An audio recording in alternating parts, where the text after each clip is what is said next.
when we're talking about fish to eat, there's a fun acronym called SMASH. So SMASH stands for salmon, mackerel, anchovies, sardines, and herring. And these are fish that tend to be a lot smaller when they're caught. A lot of are just smaller in general.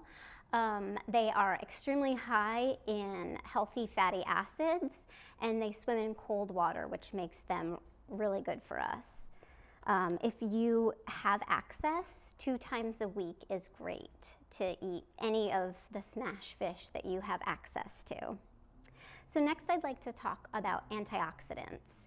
Antioxidants are things that essentially will accept an electron so that that electron isn't in your body kind of wreaking havoc. We call that a free radical, and there are always some free radicals in our body, and antioxidants help to neutralize those. So vitamin C, vitamin E, selenium, these are all antioxidants that you've heard of. And while these have other uses as well, they are all really powerful antioxidants. So if we're eating more antioxidants, we're going to lower our oxidative stress, which will certainly help out our brain.